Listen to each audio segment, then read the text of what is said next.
Bapak, Ibu, saudari-saudara, juga anak-anak yang terkasih dalam Tuhan Yesus Kristus. Selamat hari Minggu, selamat berjumpa kembali dalam kebaktian Minggu GKI Peterongan Semarang. Sesaat lagi kita akan bersama memulai kebaktian Minggu kita. Tapi mari kita simak terlebih dahulu tayangan Warta Jemaat Minggu ini.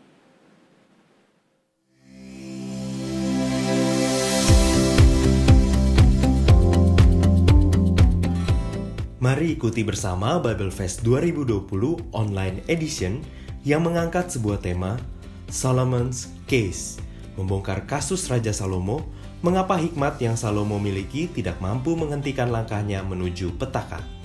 Pada hari Selasa, 8 September 2020, pukul 18.30 sampai dengan selesai. Dengan pembicara, Pendeta Robert Setio, dosen Fakultas Teologi Universitas Kristen Duta Wacana Yogyakarta. Masih di rumah aja, melalui aplikasi Zoom, melalui live streaming di kanal YouTube GKI Peterongan, juga melalui audio streaming di radio.gkipeterongan.org. Gratis, tidak dipungut biaya apapun. Lihat info lebih lanjut pada warta, situs, dan media sosial resmi GKI Peterongan atau pada publikasi yang disebarluaskan. Komisi Literatur GKI Peterongan Semarang mengadakan acara bedah buku DNA Leadership, seni memimpin dan dipimpin berdasarkan DNA darah.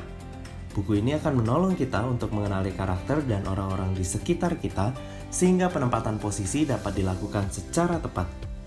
Ikuti acaranya melalui aplikasi Zoom pada hari Sabtu, 19 September 2020, pukul 18.30 waktu Indonesia Barat.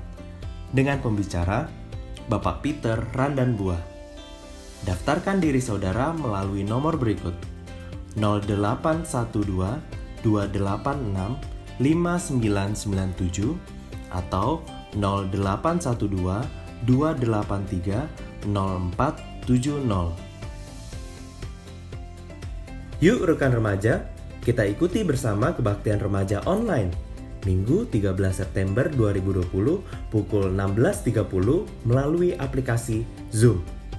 Untuk info lebih lanjut, silakan hubungi Saudara Marcel di nomor 0895 4118 16242. Segera hubungi dan kita akan beribadah bersama minggu depan. Kiranya Tuhan memberkati kita sekalian. Demikian Warta Jemaat Minggu ini. Kini saya mengajak setiap kita untuk mengambil waktu teduh sejenak sebelum kita memasuki ibadah kita hari ini.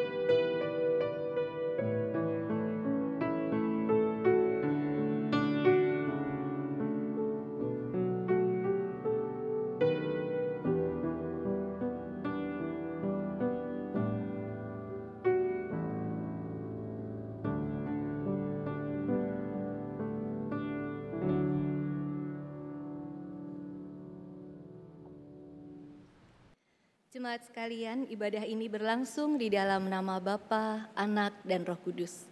Salam sejahtera bagi saudara sekalian di dalam nama Tuhan. Amin. Saudara, kita bersyukur hari ini kita boleh bersama-sama kembali datang kepada Tuhan dalam sebuah ibadah. Sekalipun mungkin ada banyak hal yang kita jalani yang masih berat atau belum seperti apa yang kita harapkan. Tetapi kita terus merasakan tuntunan tangan Tuhan di dalam kehidupan kita. Memasuki bulan September 2020 ini, GKI Peterongan mencanangkan bulan pendidikan. Dan kita mengawali di minggu pertama ini dengan tema iman, dasar pendidikan Kristen. Dengarkanlah firman Tuhan dalam Amsal 1 ayat 7a yang mengatakan, takut akan Tuhan adalah permulaan pengetahuan. Dalam pengenalan akan Tuhan, kita bukan hanya terus diperkaya dengan pengetahuan, tapi kita diperkaya dengan hikmat, diperteguh dalam iman. Kita memuji Tuhan, Tuhan tolonglah bangunkan iman.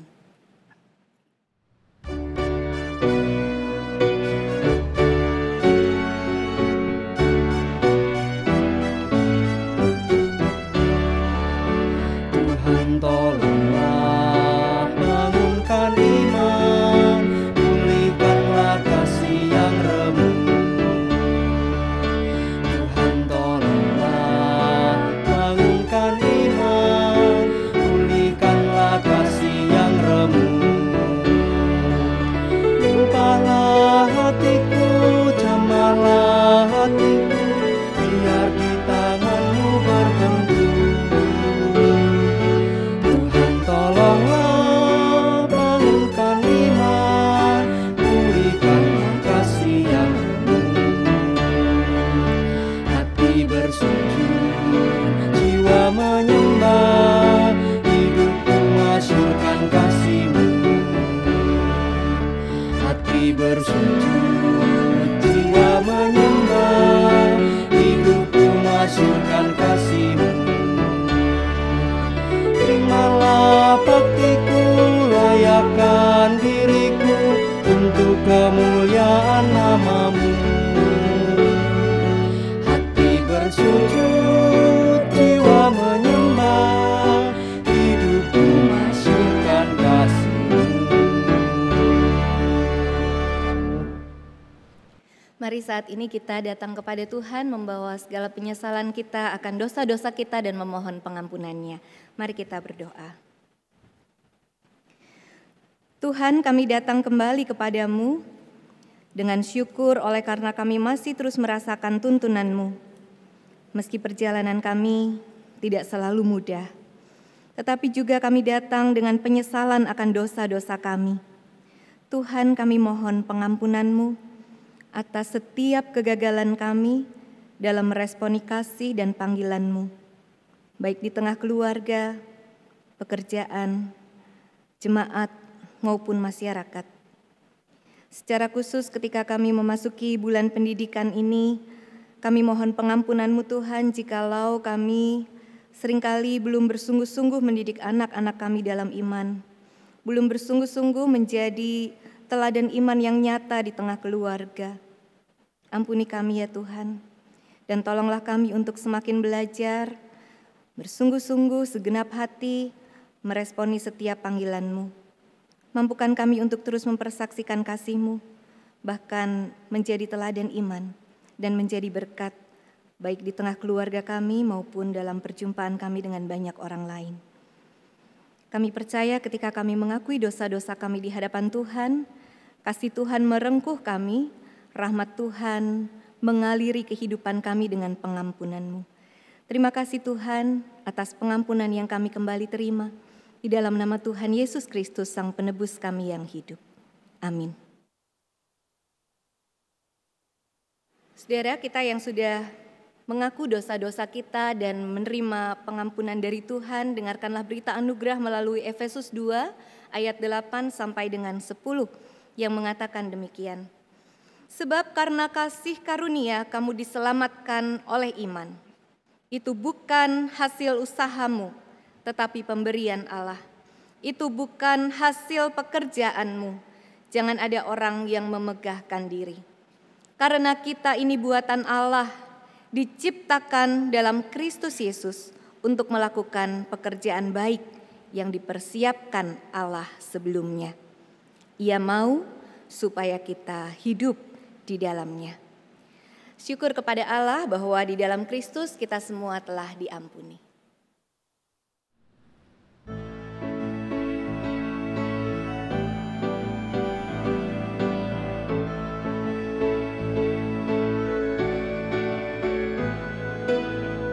Dengan iman kita lihat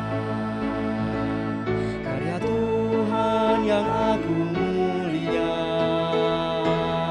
dalam hidup tiap orang percaya yang berjalan dalam iman. Dengan iman kita akan berjalan sebagai ahli waris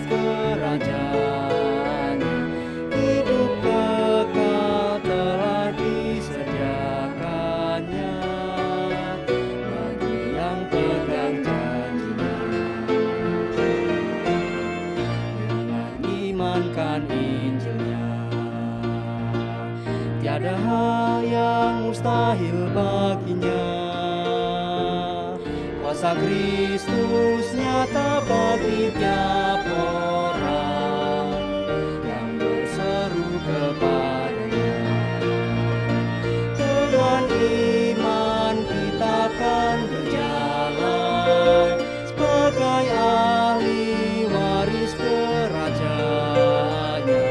Hidup kekal telah disediakannya bagi yang pegang janjinya.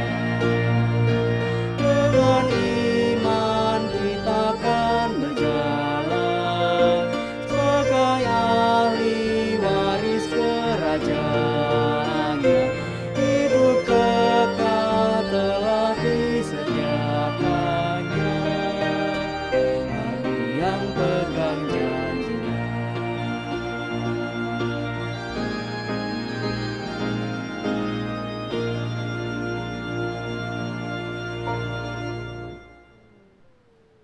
Kita akan mendengarkan sabda Tuhan, tapi sebelumnya mari kita berdoa. Ya Tuhan, tiba saatnya bagi kami untuk mendengarkan firman-Mu. Tolonglah kami Tuhan untuk mau terus belajar, terus diingatkan, terus diubahkan, dan terus memperbaiki diri. Tolong kami untuk meletakkan kehidupan kami di dalam tuntunan Roh Kudus, sehingga kami mau terus berjalan di dalam iman. Tumbuhkan dan kuatkan selalu iman kami Tuhan, agar dalam perjumpaan kami dengan sesama, kami pun selalu dimampukan untuk menyatakan kasih-Mu. Berfirmanlah ya Tuhan, kami siap mendengarkan. Roh Kudus mampukan kami untuk hidup dalam firman dan iman. Dalam nama Tuhan Yesus Kristus, Sang Firman yang hidup, kami berdoa. Amin. Pembacaan firman Tuhan pada hari ini terambil dari surat 2 Timotius pasal 1 ayat 1 sampai dengan ayat yang ke-7. 2 Timotius pasal 1 ayat 1 sampai dengan ayat yang ke-7. Demikian. Dari Paulus, Rasul Kristus Yesus, oleh kehendak Allah untuk memberitakan janji tentang hidup dalam Kristus Yesus. Kepada Timotius, anakku yang kekasih, kasih karunia, rahmat dan damai sejahtera dari Allah Bapa dan Kristus Yesus Tuhan kita menyertai engkau. Aku mengucap syukur kepada Allah yang kulayani dengan hati nurani yang murni, seperti yang dilakukan nenek moyangku. Dan selalu aku mengingat engkau dalam permohonanku, baik siang maupun malam. Dan apabila aku terkenang akan air matamu yang kau curahkan, aku ingin melihat engkau kembali, supaya penuhlah kesukaanku. Sebab aku teringat akan imanmu yang tulus ikhlas, yaitu iman yang pertama-tama hidup dalam nenekmu Lois dan di dalam ibumu Eunike, dan yang aku yakin hidup juga di dalam dirimu. Karena itulah kuperingatkan engkau untuk mengobarkan karunia Allah yang ada padamu oleh penumpangan tanganku atasmu. Sebab Allah memberikan kepada kita bukan roh ketakutan, melainkan roh yang membangkitkan kekuatan, kasih, dan ketertiban. Demikianlah firman Tuhan.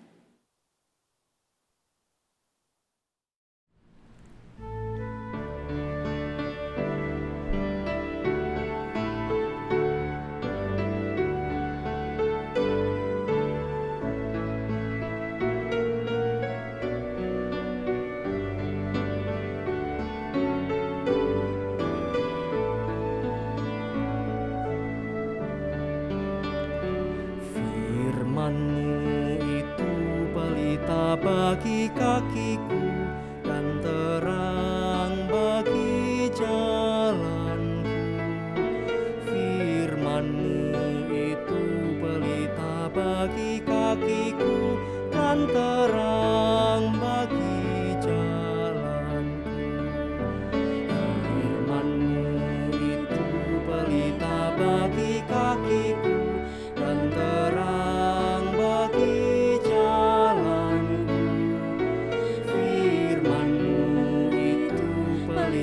bagi kakiku dan terang bagi jalanku. Aku sudah bersumpah dan kan menepatinya, berpegang pada hukum-Mu yang adil. Aku sangat tertindas ya Tuhan, hidupkanlah ku sesuai dengan firman keadilan-Mu. Peringatan-Mu milik pusakaku selamanya, sebab semuanya kekirangan bagiku. Ku condongkan hatiku untuk lakukan titah-Mu selamanya sampai saat yang terakhir. Firman-Mu itu pelita bagi kakiku dan terang bagi jalanku. Firman-Mu itu pelita bagi kakiku dan terang bagi jalanku.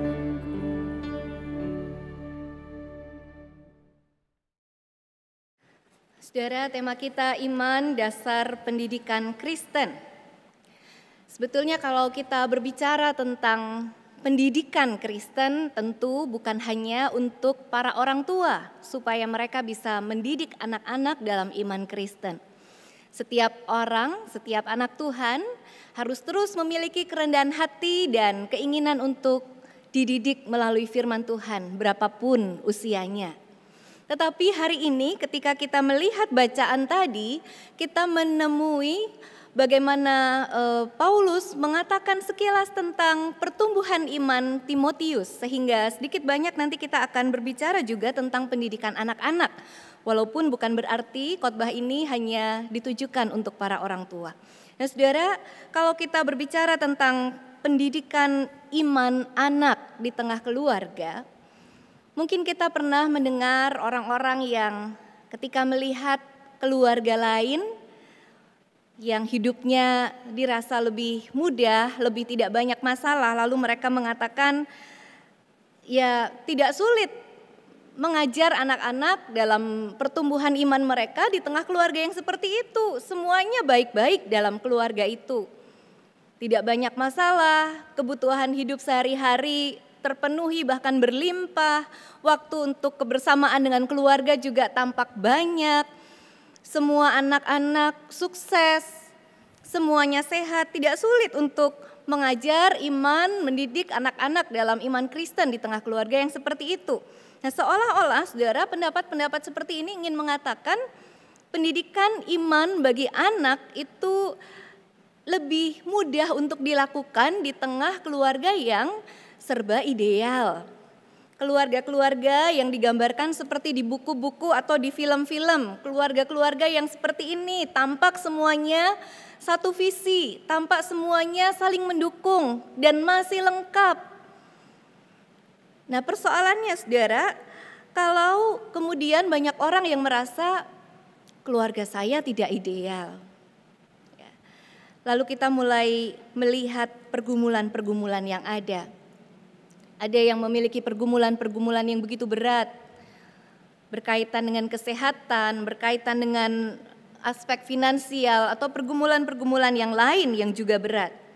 Atau mungkin ada perbedaan visi di tengah anggota keluarga, sehingga seringkali konflik justru terjadi dan tidak kunjung reda. Komunikasi lebih diwarnai dengan keributan.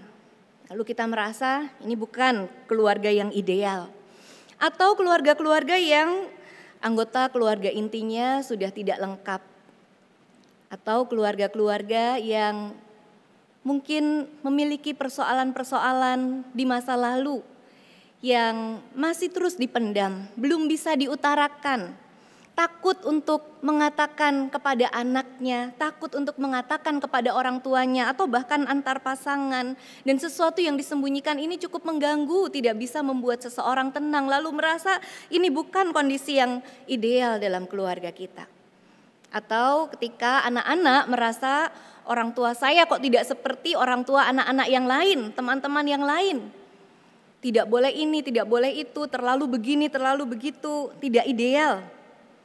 Atau keluarga-keluarga yang mendidik anak dengan kondisi hanya salah satu di antara pasangan suami istri yang mempunyai concern pendidikan iman bagi anak. Sehingga yang satu ini yang berjuang untuk mendidik anaknya dalam iman merasa kelelahan, semuanya kenapa harus dia sendirian. Nah, deretan kemungkinan ini saudara-saudara masih bisa kita tambah begitu banyak kondisi-kondisi lain yang oleh dunia ini mungkin juga oleh kita dianggap tidak ideal yang terjadi di tengah-tengah keluarga kita, yang seringkali dikaitkan sebagai faktor untuk menghambat pertumbuhan iman anak. Sederhananya saudara, ketika orang berpikir masalah kami masih banyak, berat sekali kalau harus memikirkan lagi pertumbuhan iman anak. Anak bisa sekolah, kebutuhannya cukup, kami masih bisa utuh menjadi satu keluarga yang bersama-sama, itu saja sudah bagus. Tidak bisa ada satu concern yang diberikan untuk pertumbuhan iman anak-anak itu secara khusus. Nah saudara, bagaimana kalau itu yang terjadi di dalam kehidupan keluarga-keluarga anak-anak Tuhan? Kalau tadi kita membaca dalam surat Paulus kepada Timotius, kita mendapati sebuah cerita tentang Timotius yang ternyata bertumbuh di tengah sebuah keluarga yang mungkin bisa dikatakan tidak terlalu ideal, saudara. Untuk mengenal keluarga Timotius sedikit lebih jauh yang tidak masuk dalam bacaan kita tadi, saya akan bacakan dalam Kisah Rasul 16 ayat 1-3 demikian. Paulus datang juga ke Derbe dan ke Listra. Di situ ada seorang murid bernama Timotius. Ibunya adalah seorang Yahudi dan telah menjadi percaya. Sedangkan ayahnya seorang Yunani. Timotius ini dikenal baik oleh saudara-saudara di Listra dan di Ikonium. Dan Paulus mau supaya dia menyertainya dalam perjalanan. Paulus menyuruh menyunatkan dia karena orang-orang Yahudi di daerah itu. Sebab setiap orang tahu bahwa bapaknya adalah orang Yunani. Saudara, bagian ini memperlihatkan kepada kita setidaknya dua hal. Yang pertama adalah bahwa ibu dari Timotius yaitu Eunike adalah seorang Yahudi dan ia sudah mengenal Allah dan firman Allah. Bahkan dia sudah percaya kepada Kristus. Dia adalah seorang yang punya concern untuk mendidik Timotius di dalam iman. Tetapi ayahnya adalah seorang Yunani yang tidak mengenal Allah Israel. Saudara, bukankah ini sebuah kondisi yang juga tidak terlalu ideal bagi sebuah keluarga yang akan mendidik anak dalam iman Kristen? Apalagi pada saat itu budaya masyarakat sangat kental diwarnai dengan budaya patriarki. Dominasi laki-laki di dalam kepemimpinan. Sehingga untuk mendidik dan memimpin anak itu sebetulnya adalah tugas ayah di dalam keluarga. Tetapi persoalan di dalam keluarga orang tua Timotius adalah ayahnya lah yang tidak mengenal Tuhan. Nah, ini satu kondisi yang kurang ideal di dalam pendidikan iman Kristen bagi anak. Tetapi kita melihat dalam tatanan masyarakat yang seperti itu, saudara-saudara, ternyata Eunike sebagai ibu dia mengambil peran pengajaran iman bagi Timotius. Bersama-sama dengan Lois, ibu dari Eunike. Jadi ibu dan nenek Timotius, mereka berdua mendidik Timotius dalam iman sejak Timotius masih sangat kecil. Teringat akan cerita atau kisah hidup Fanny Crosby, saudara, yang ketika masih bayi dia menderita sebuah penyakit sehingga ia kehilangan penglihatannya, dan ketika dia masih sangat kecil ayahnya meninggal. Dan Fanny Crosby tumbuh di dalam iman yang sangat teguh kepada Kristus di tengah kondisi dia tidak bisa melihat di bawah asuhan ibu dan neneknya. Nah, ini mirip dengan Timotius, tetapi Timotius memiliki kehadiran ayah di sana, hanya saja ayahnya adalah orang Yunani yang tidak mengenal Allah. Apa yang dilakukan oleh Eunike dan Lois ini, saudara-saudara, menjadi sebuah tindakan aktif daripada menunggu pihak yang dianggap seharusnya bertanggung jawab untuk melakukan itu, untuk beraksi. Mereka terjun, melakukan sendiri pengajaran iman untuk Timotius ini. Walaupun sebagai perempuan yang pada waktu itu tidak sama kelasnya dengan laki-laki. Kondisi tidak ideal, tetapi ada solusi yang diambil untuk menjadikan Timotius ini tetap dididik dalam iman Kristen. Yang kedua, saudara, rupanya Timotius sebagai seorang anak ya yang memiliki darah Yahudi dari ibunya, rupanya juga tidak bisa sepenuhnya dibawa untuk dididik secara tradisi Yahudi. Sehingga ketika dia bertemu dengan Paulus di Kisah Para Rasul 16 ayat 3 tadi, kita membaca Paulus meminta supaya dia disunatkan sebelum dia mengikuti pelayanan Paulus. Rupanya Timotius walaupun ibunya adalah seorang Yahudi, dia tidak bisa mengikuti tradisi keyahudian sejak masa kecilnya, yaitu disunat. Dan bukankah ini juga menjadi kondisi yang kurang ideal bagi orang tua, apalagi sebagai orang Yahudi seperti Eunike, ya, yang sangat kental juga sebetulnya dengan warisan-warisan tradisi. Nah, melihat dua hal ini, saudara-saudara, ternyata juga ada kondisi yang tidak terlalu ideal dalam kehidupan keluarga Timotius ini. Tetapi kita justru mau belajar dan mau diingatkan bahwa sekalipun keluarga kita mungkin juga memiliki hal-hal yang tampaknya tidak ideal menurut gambaran dunia, atau bahkan tidak ideal menurut anggapan dan harapan kita sebetulnya. Tetapi itu bukan alasan bagi kita untuk kemudian mencoba menghindar dari tanggung jawab mendidik anak di dalam iman dan firman. Ada dua hal yang akan kita renungkan secara lebih dalam hal ini. Yang pertama, saudara, dalam situasi apapun yang Tuhan izinkan terjadi dalam keluarga kita, sebagai orang tua, ambillah tanggung jawab itu untuk terus mendidik anak kita dalam iman kepada Kristus.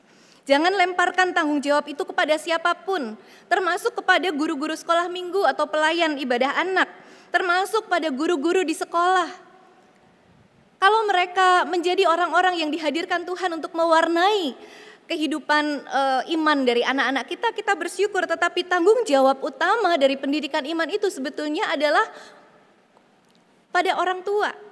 Dan kalau kita lihat yang terjadi pada Timotius, saudara, pendidikan imannya diperoleh bukan terutama dari sinagog, bukan terutama dari para rabi, tapi justru dari dalam rumah, dari ibu dan dari neneknya. Bagian kita sebagai para orang tua adalah menabur dan merawat benih-benih iman di dalam diri dan kehidupan anak-anak kita. Sekalipun mungkin sebagai orang tua kita pun punya luka, sekalipun mungkin kita pun punya pengalaman-pengalaman yang menyedihkan, kegagalan, bayang-bayang keputusasaan, tetapi bagian kita yang harus kita tanamkan di dalam diri anak-anak kita bukan luka-luka itu, bukan ketakutan-ketakutan itu, bukan apatisme, bukan sakit hati, tetapi iman kepada Kristus. Kalau kita perhatikan pelayanan Timotius kemudian, saudara-saudara, dari tulisan-tulisan Paulus kita melihat sosok Timotius ini sebagai seorang yang memiliki ketulusan. Seorang yang hidupnya di tengah pelayanan dan perjumpaannya dengan banyak orang tidak diwarnai dengan keegoisan, tidak diwarnai dengan sakit hati, dengan kekosongan atau bahkan kekecewaan. Tapi seorang yang melayani dengan tulus, dan ini dipuji oleh Paulus dalam ayat 5 yang tadi kita baca dalam 2 Timotius 1. Paulus melihat sendiri teladan ketulusan pelayanan Timotius ini. Dan sebagai seorang yang melayani dengan sungguh-sungguh, bahkan Timotius juga mencurahkan air mata di dalam pelayanannya. Dan Paulus juga memuji itu dalam ayat yang keempat. Seorang yang tumbuh di dalam iman sejak masih sangat muda. Dan ia meresponi panggilan itu. Dia secara total mengabdikan diri kepada Kristus di tengah pelayanannya. Bagian-bagian ini, saudara, memberi gambaran bagi kita bahwa yang dilakukan oleh Eunike dan Lois itu ternyata tidak sia-sia. Mungkin pada waktu itu hal tersebut bukan sesuatu yang terkenal. Mungkin orang-orang lain juga tidak terlalu tahu apa yang dilakukan oleh nenek dan ibu ini. Tetapi ketika mereka secara konsisten terus melakukannya, saudara, ternyata pengajaran yang dilakukan oleh nenek dan ibu dari Timotius ini betul-betul bertumbuh dalam diri Timotius. Sehingga sekalipun ia masih sangat muda, ketika ia berjumpa dengan Paulus, Timotius sudah dalam tahap belajar untuk mengenali panggilan Allah itu di dalam hidupnya. Ia sudah berada dalam tahap siap meresponinya. Ini bukan hal yang secara instan terjadi.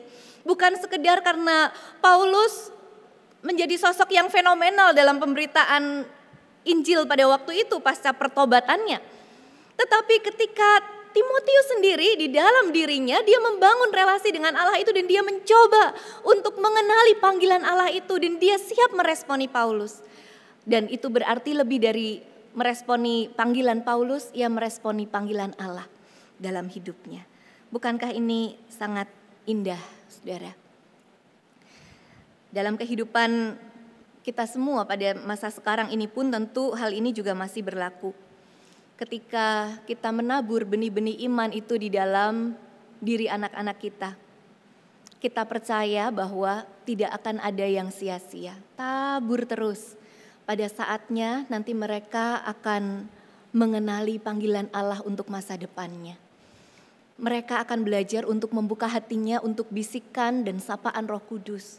Ketika kita sebagai orang tua mengajar anak-anak bukan sekedar bagaimana bertumbuh dalam hal akademis, bagaimana menjadi pintar dalam pencapaian nilai di sekolah, atau bagaimana mengasah bidang-bidang minat anak kita, melainkan pendidikan iman sebagai yang utama, yang justru akan menjadi dasar yang sangat solid, yang sangat kuat untuk apapun yang akan kemudian dibangun di atasnya.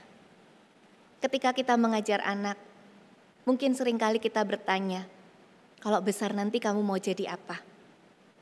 Nanti ketika anak kita sudah beranjak remaja, kita tanya lagi, biasanya jawaban itu berubah. Ya, mereka mulai memikirkan sesuatu yang baru. Tapi pertanyaannya seringkali tidak ganti, saudara. Pengen jadi apa? Pengen masuk jurusan apa? Tetapi lebih dari itu, saudara-saudara, pernahkah kita memiliki sebuah kerinduan untuk selalu mengomunikasikan dengan anak-anak kita? Tuhan pengen kamu jadi apa? Tuhan ingin kamu melakukan peran apa dalam kehadiranmu di tengah dunia ini? Ketika itu boleh terus kita tanamkan dalam diri anak-anak, saudara-saudara, mereka akan bertumbuh di dalam sebuah pengenalan akan panggilan Allah. Harus sedini mungkin itu ditanam. Semuanya tidak tumbuh secara langsung. Hari di mana kita menanam benih bukan hari di mana kita memanennya memang. Tetapi di dalam Tuhan tidak ada yang sia-sia. Kalau kita melihat pelayanan Timotius berikutnya, saudara, Timotius itu mengikuti Paulus di dalam perjalanan misi Paulus. Kalau saudara bisa melihat peta ini, bagian garis berwarna ungu dan hijau itu adalah jalur pekabaran Injil Paulus dalam perjalanan misi yang kedua dan ketiga. Dan Timotius ada di sana. Ia mengikuti Paulus untuk mengabarkan Injil di tengah kemudaannya. Kalau kita juga mengingat ya, bagaimana Paulus pernah menasehati Timotius, jangan seorang pun menganggap engkau rendah karena engkau muda. Rupanya ada sisi belum percaya diri. Rupanya ada sisi rasa malu, belum terlalu berani untuk mengabarkan Injil. Tetapi Paulus, dia terus mendampingi Timotius dan dia terus mengajak di dalam perjalanan-perjalanan misinya sehingga Timotius juga bertumbuh di dalam pelayanan. Bukan hanya itu, saudara, ketika bersama dengan jemaat-jemaat yang lain, Timotius ini juga bertumbuh. Ia menjadi utusan yang dipercaya oleh Paulus ke beberapa jemaat, antara lain ke Yerusalem, ke Korintus, Filipi, Tesalonika, dan terakhir di Efesus, di mana ia menetap dan melayani sampai akhir hidupnya sebagai martir di jemaat di Efesus. Ia pernah menulis surat juga bersama-sama dengan Paulus, setidaknya surat 2 Tesalonika dan Filemon. Ia bersama-sama juga dengan Paulus ketika Paulus ada dalam penjara. Saudara-saudara, semua ini diresponi oleh Timotius kalau kita lihat sekarang menjadi sebuah pelayanan yang luar biasa dari seorang anak muda, saudara. Tetapi di balik itu apa? Di balik itu adalah peran seorang nenek dan seorang ibu yang mungkin tidak dianggap penting pada waktu itu untuk mempersiapkan Timotius. Pada saatnya yang tepat menurut rencana Tuhan, dia sungguh-sungguh bisa menerima panggilan itu. Jadi apa peran kita, saudara? Ambillah tanggung jawab ini. Betapapun mungkin kita merasa hidup keluarga kita tidak ideal, bukan alasan ambil tanggung jawab ini untuk terus mendidik anak-anak kita di dalam iman dan kebenaran akan Tuhan. Yang kedua, saudara, kita juga diingatkan bahwa ajaran dan keteladanan iman orang tua itu sangat penting untuk anak-anak kita meresponi panggilan Allah dalam hidupnya. Tidak bisa hanya salah satu rupanya, saudara. Orang tua yang terus mengajar dengan kata-kata memang itu perlu, penting. Anak kita bisa belajar menjadi semakin tahu dengan mendengarkan. Tetapi menjadi batu sandungan juga ketika apa yang diajarkan itu tidak diteladankan oleh orang tua. Banyak anak-anak muda, remaja, bahkan juga anak-anak yang lebih muda lagi yang protes kepada guru sekolah minggunya, kepada guru di sekolah. Kok mama papa tidak adil? Dalam hal-hal tertentu saya tidak boleh, tapi kenapa papa boleh? Sesederhana main game terlalu lama, sesederhana mengatakan sesuatu yang mungkin tidak benar gitu ya. Kalau itu di mata orang tua sesuatu yang sederhana, sesuatu yang ya semua orang juga mengatakan itu. Tetapi anak-anak kita ketika mereka belajar iman menjadi sesuatu yang tidak sederhana. Mereka menghadapi benturan-benturan. Di sini dibilang tidak boleh, kok di rumah dilakukan. Yang di rumah saja bilang tidak boleh, tapi orang yang sama yang mengatakan tidak boleh kok melakukan. Jadi ajaran dan teladan ini sama-sama penting, sama-sama saling berdampak satu dengan yang lain. Sebaliknya rupanya buat anak-anak juga tidak terlalu cukup kalau hanya dengan teladan tanpa pengajaran melalui kata-kata, saudara. Seringkali orang tua mengatakan, ya enggak apa-apalah nanti pada saatnya anak saya akan mengerti apa yang selama ini semua yang saya lakukan. Kalau ia cepat mengerti, saudara. Kan kita tidak tahu juga perjalanan hidup anak-anak kita. Tetapi kalau kita sambil mengajarkan itu, maka teladan yang nyata ini menjadi sesuatu yang mengkonfirmasi ajaran yang dia terima. Jadi menguatkan tindakan penanaman iman itu dalam diri anak-anak. Nah saudara, kalau kita mengingat tradisi dalam kehidupan orang Yahudi, mereka mendapatkan perintah Tuhan untuk mengajarkan firman kepada anak-anaknya, kepada keturunannya, ketika mereka berbaring, ketika mereka duduk, ketika mereka bangun, ketika mereka dalam perjalanan, berulang-ulang perkatakan terus firman. Ini juga melalui ajaran dan keteladanan saudara-saudara. Dalam Ulangan 6 ayat 6 sampai dengan 7. Ya. Terus menerus dalam semua kondisi, dalam semua aktivitas di rumah, terus ajarkan, terus teladankan. Mungkin seringkali hambatan bagi orang tua adalah merasa capek. Ya, lelah dengan pekerjaan kita, lelah dengan mungkin pikiran-pikiran kita untuk sebuah pergumulan. Lalu bagaimana lagi harus menghadapi anak yang kita harus didik di dalam iman, bagaimana lagi harus meneladankan semua yang baik di rumah. Tetapi itu memang menjadi bagian kita. Ketika yang tidak mudah itu ya terus dilakukan, walau kadang capek, walau kadang menguras kesabaran rasanya sebagai orang tua, tetapi kita mau meresponi itu sebagai sebuah panggilan Tuhan dalam kehidupan kita. Kita akan melihat bahwa Tuhan yang menumbuhkan semua benih iman itu dalam diri anak-anak. Dalam perjalanan hidup Timotius, saudara-saudara, dua aspek ini, baik ajaran maupun keteladanan, sama-sama berdampak sangat kuat dalam hidupnya, dalam panggilan pelayanannya. Yang pertama-tama memang di dalam rumahnya oleh ibu dan neneknya, tetapi kemudian juga ia melihat keteladanan dan mendengar ajaran Paulus. Dua-duanya ini membentuk Timotius menjadi pelayan Tuhan yang sangat tulus dengan totalitas yang luar biasa. Perjumpaan-perjumpaan Timotius dengan orang-orang dekat yang bisa mengajar sekaligus meneladankan iman, ternyata berdampak positif dalam kehidupannya. Sebagai orang tua, saudara, pasti kita selalu berdoa untuk kebaikan anak-anak kita ya. Kita minta Tuhan berikan kesehatan, kepandaian, kesuksesan, segala yang baik kita doakan. Tetapi pernahkah kita berdoa juga, saudara, Tuhan tolong hadirkan sosok-sosok dalam kehidupan anak saya, dalam kehidupan anak kami, orang-orang yang bisa meneladankan dan mengajarkan iman. Tuhan tolong pertemukan anak-anak ini dengan orang-orang yang secara khusus Tuhan mau pakai untuk menajamkan visi hidup mereka. seperti Timotius yang berjumpa dengan Paulus. Kiranya melalui hidup kita dan juga hidup orang-orang yang ada di sekitar kehidupan anak kita, mereka juga semakin bertumbuh dalam iman yang teguh di tengah dunia yang tidak menentu ini.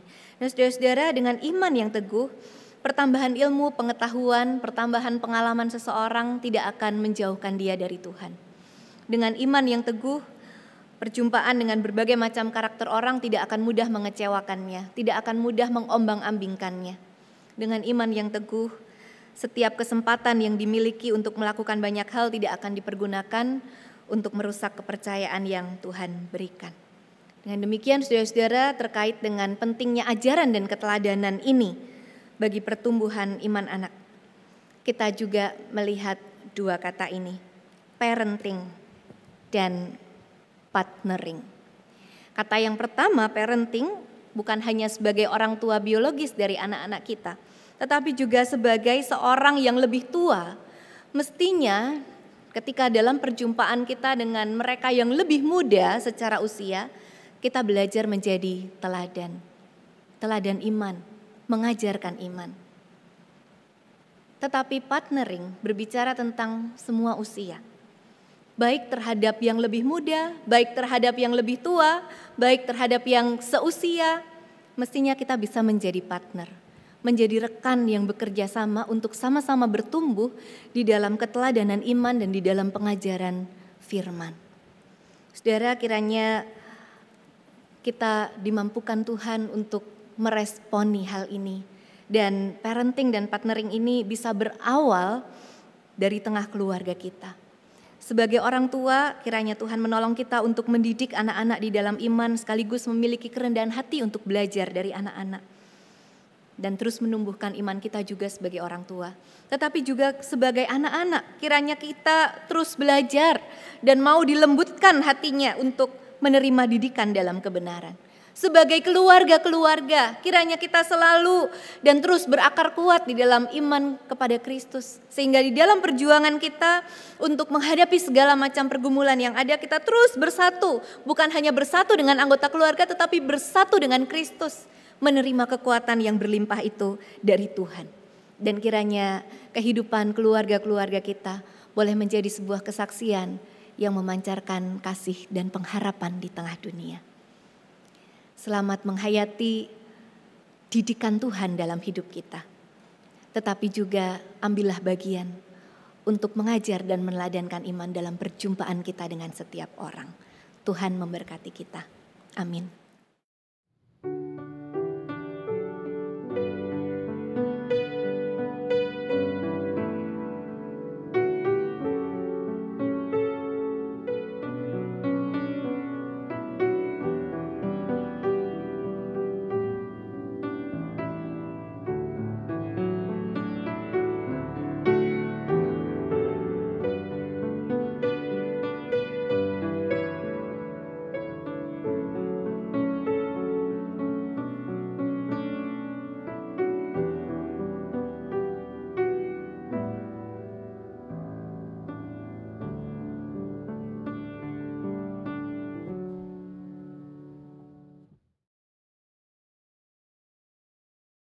Marilah dengan hati yang terarah pada Kristus, kita ikrarkan kembali janji baptisan kita menurut pengakuan iman rasuli yang berbunyi demikian. Aku percaya kepada Allah, Bapa yang Maha Kuasa, Khalik langit dan bumi, dan kepada Yesus Kristus, anaknya yang tunggal Tuhan kita, yang dikandung daripada Roh Kudus, lahir dari anak darah Maria, yang menderita sengsara di bawah pemerintahan Pontius Pilatus, disalibkan, mati dan dikuburkan, turun ke dalam kerajaan maut. Pada hari yang ketiga, bangkit pula dari antara orang mati, naik ke surga, duduk di sebelah kanan Allah, Bapa yang Maha Kuasa. Dan dari sana, Ia akan datang untuk menghakimi orang yang hidup dan yang mati. Aku percaya kepada Roh Kudus, gereja yang kudus dan am, persekutuan orang kudus, pengampunan dosa, kebangkitan orang mati, dan hidup yang kekal. Amin. Mari saat ini kita menaikkan doa syafaat kita. Kita berdoa. Tuhan, saat ini kami menyatu dalam doa mengingat akan setiap orang sesama kami yang semuanya Engkau kasihi. Mereka yang berjuang untuk mencukupi kebutuhan hidup mereka dari hari ke hari, khususnya di saat-saat ini. Mereka yang bagaikan berjalan dalam ketidakpastian dalam pekerjaan mereka. Mereka yang berada di bawah bayang-bayang keputusasaan oleh karena kelelahan, kejenuhan, dan kegagalan. Mereka yang berjuang dalam kelemahan tubuh, baik karena virus COVID-19 maupun karena penyakit yang lain. Tuhan, kiranya Engkau yang menopang, menjamah, dan menguatkan, menyemangati setiap orang untuk memperoleh kekuatan itu di dalam kuasa Tuhan, sehingga mereka dimampukan untuk terus melanjutkan langkah tanpa kehilangan makna hidup, tanpa kehilangan iman. Kami berdoa untuk keluarga-keluarga yang sedang berjuang untuk tetap bersatu di tengah pergumulan-pergumulan yang ada. Keluarga-keluarga yang terus berjuang untuk mengupayakan yang terbaik bagi anak-anaknya. Tuhan kiranya menopang agar setiap keluarga terus bersatu dalam ikatan kasih. Setiap orang tua terus dimampukan untuk menjadi teladan iman bagi anak-anak. Dan setiap anak belajar untuk lebih mengasihi dan mendukung orang tua dalam berbagai perjuangannya. Berkati setiap keluarga ya Tuhan, supaya kami tidak menantikan semuanya menjadi ideal untuk bisa melangkah dalam iman. Justru dengan apapun yang Tuhan izinkan terjadi, kami mau lakukan segala sesuatu yang Tuhan perkenan untuk kami lakukan. Kami mau melangkah dalam iman, kami mau merasakan tuntunan Tuhan yang sangat nyata itu. Dan biarlah kehidupan keluarga kami senantiasa dialiri berkat-berkat dari Tuhan. Kami berdoa untuk gereja Tuhan di seluruh penjuru negeri ini Tuhan. Tuhan berkati untuk kami terus dapat menyuarakan damai, kasih, dan keadilan. Untuk gereja-gereja yang sudah memulai ibadah onsite di masa ini, Tuhan kiranya melindungi. Untuk gereja-gereja yang masih melangsungkan ibadah secara online, Tuhan juga memberkati agar jemaat Tuhan tetap boleh merasakan perjumpaan dengan Tuhan dan juga perjumpaan dengan sesama di tengah persekutuan. Kami mau terus belajar untuk merangkul dan menopang sesama di dalam kasih dan doa. Bagi para tenaga medis yang masih setia berjuang untuk menolong sesama di tengah pandemi ini, kiranya Tuhan melindungi mereka. Tuhan mengaruniai sukacita untuk melayani dan mengabdi. Tuhan mengaruniai kesehatan, Tuhan mengaruniai hikmat yang bertambah-tambah, sehingga karya mereka sungguh menjadi berkat bagi banyak orang. Kami berdoa juga bagi pemerintah bangsa kami. Tuhan karuniakanlah hikmat bagi para pemimpin kami ya Tuhan, untuk memikirkan banyak hal, supaya melalui setiap pemikiran dan keputusan mereka, melalui setiap teladan kepemimpinan mereka, bangsa ini boleh terus berjalan dalam pengharapan, meskipun kami harus melalui saat-saat yang tidak selalu mudah. Bagi masyarakat kami, Tuhan kiranya memberikan hikmat dan kesabaran bagi kami semua, untuk boleh terus mendukung upaya-upaya pemerintah untuk membangun bangsa ini, dan memutus mata rantai penularan virus corona. Dan bagi dunia ini, yang masih terus berjuang di tengah pandemi ini, virus COVID-19 ini ya Tuhan, tolonglah kami semua. Di dalam rahmat Allah, kami berserah dalam pengharapan melalui Kristus Sang Putra yang mengajar kami berdoa. Bapa kami yang di sorga, dikuduskanlah namamu, datanglah kerajaan-Mu, jadilah kehendak-Mu di bumi seperti di sorga. Berikanlah kami pada hari ini makanan kami yang secukupnya, dan ampunilah kami akan kesalahan kami, seperti kami juga mengampuni orang yang bersalah kepada kami. Dan janganlah membawa kami ke dalam pencobaan, tetapi lepaskanlah kami daripada yang jahat, karena Engkaulah yang punya kerajaan dan kuasa dan kemuliaan sampai selama-lamanya. Amin. Kini kita bersama diajak untuk menyatakan syukur kita pada Tuhan melalui persembahan. Dimanapun saudara berada, saudara dapat memberikan persembahan melalui transfer ke rekening bank yang tercantum di layar maupun dari warta digital. Scan QRIS menggunakan aplikasi layanan keuangan digital yang ada. Dan memasukkan persembahan ke dalam kotak persembahan yang disediakan di kantor tata usaha gereja. Sebagai pengingat, Bagi kita semua, saya akan bacakan nats yang saya ambil dari Mazmur 54 ayat 8, demikian. Dengan rela hati, aku akan mempersembahkan korban kepadamu, bersyukur sebab namamu baik, ya Tuhan. Marilah kita berdoa. Bapa yang baik, sungguh kami bersyukur memiliki Bapa yang begitu setia dalam kehidupan kami. Didikan-Mu begitu nyata dalam kehidupan kami. Sekarang sebagai ungkapan syukur kami hendak mempersembahkan dari apa yang ada pada kami. Kiranya persembahan ini boleh Engkau kuduskan, Tuhan pakai dalam rencana-rencana yang Tuhan nyatakan dalam gereja-Mu di tempat ini. Terima kasih Bapa, terima kasih Roh Kudus. Hanya di dalam nama Tuhan kami Yesus Kristus, kamilah berdoa dan mengucap syukur. Amin. Saudara, berpeganglah selalu dalam firman Tuhan, sehingga kita dimampukan untuk menjalani hidup ini dengan iman. Apapun yang terjadi dalam kehidupan kita, biarlah kita menikmati perjalanan kita bersama dengan Tuhan, dan kita merasakan kebahagiaan hidup di dalam Tuhan. Siapa yang berpegang pada sabda Tuhan?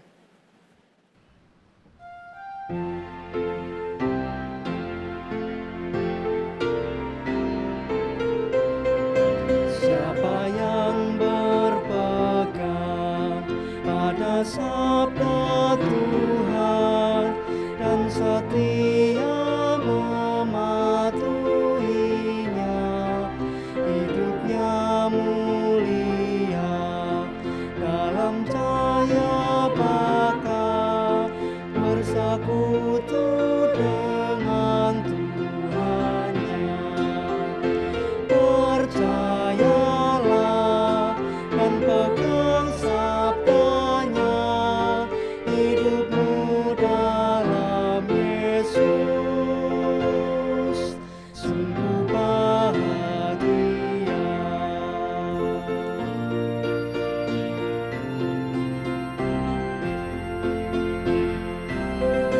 Oh, betapa senang hidup dalam terang beserta Tuhan di jalannya. Jika mau mendengar serta patuh benar dan tetap berpegang padanya. Percayalah dan pegang sabdanya, hidupmu dalam Yesus sungguh bahagia.